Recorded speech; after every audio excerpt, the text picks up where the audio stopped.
السلام علیکم پیارے بچوں، کلاس 7 سبجیکٹ اردو۔ اور پیارے بچوں، جو ہم سبق پڑھ رہے ہیں اس سبق کا نام ہے کشمیر کے دلکش باغات۔ باغات جو ہے یہ جمع کا صیغہ ہے، باغ سے باغات بنے ہیں۔ باغ کہتے ہیں ایک کو اور باغات کہتے ہیں بہت سارے باغوں کو۔ تو پیارے بچوں،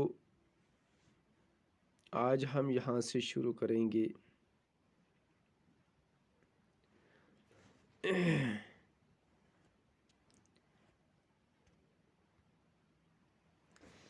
بنیاد برحال قدیم ہے، سامنے پتھروں کا بنا ایک چبوترا ہے۔ اور سامنے جو پیارے بچوں پتھروں کا ایک کیا بنا ہے؟ چبوترا بنا ہے۔ کس کا؟ پتھروں کا انہوں نے ایک چبوترا بنایا ہے جس میں فوارہ لگا ہے، اور اس کے اندر انہوں نے کیا لگائے ہیں؟ فوارے لگائے ہوئے ہیں۔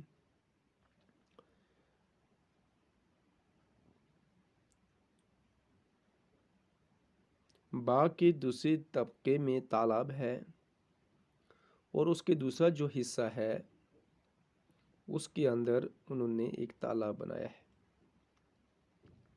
اس میں بھی فوارے اچھلتے رہتے ہیں، اس میں بھی انہوں نے فوارے لگائے ہیں جو چلتے رہتے ہیں، جو اچھلتے رہتے ہیں، جن سے پانی اوپر اڑتا ہے، اوپر جاتا ہے، پھر نیچے آتا ہے۔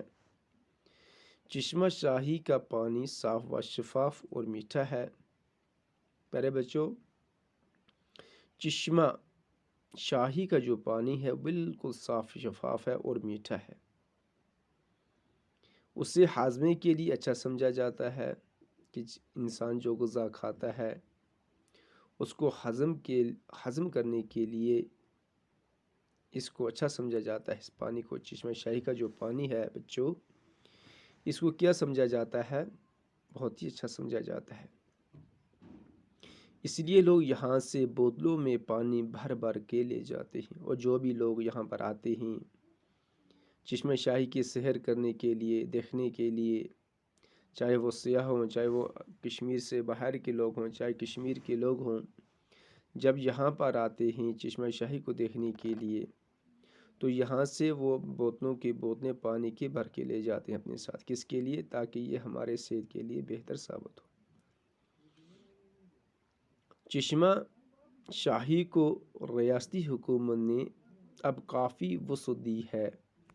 اب چشمہ جو شاہی ہے اس کو اپنی حکومت نے، ریاست کی جو ہماری حکومت ہے JNK کی حکومت جو ہے، انہوں نے اس کو بہت ہی کافی وسعت دی ہے، بہت ہی اس کو چوڑا کیا ہے۔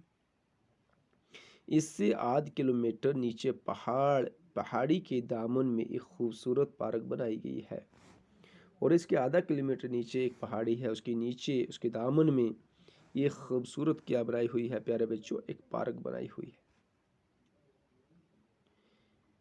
جو قدرتی مناظر کی حسن سے مالا مال ہے، جو قدرتی مناظر کے حسن سے مالا مال ہے۔ اللہ رب العزت نے اسے بہت ہی خوبصورت بنایا ہے۔ وہ پارک جو ہے اللہ رب العزت نے اسے بہت ہی خوبصورت بنایا ہے۔ اس کے تھوڑے سے فاصلے پر راج بھون کی خوبصورت عمارت ہے، اور اسے ہٹ کر تھوڑا سا فاصلہ انسان طے کرتا ہے تو وہاں پر راج بھون کی خوبصورت عمارت بنی ہوئی ہے، ایک بہت بڑی بلڈنگ، ایک خوبصورت اعلیٰ قسم کی ایک عمارت بنی ہوئی ہے، جہاں گرمیوں میں ریاست کے گورنر رہتے ہیں۔ جب گرمی آتی ہیں جموں سے ہمارا جو ہے یہ منتقل ہو جاتے ہیں سری کی طرف، اور یہاں پر ہمارے جو گورنر ہیں وہاں پر اس عمارت کے اندر رہتے ہیں۔ راج بھون جو خوبصورت عمارت بنائی گئی ہے، یہاں پر پیارے بچوں ہمارے جو گورنر ہیں وہ اس عمارت کے اندر رہتے ہیں۔ سمجھ آئی پیارے بچوں بات؟ تو یہ تھا ہمارا آج کا سبق، انشاءاللہ پھر ملیں گے، باقی والسلام۔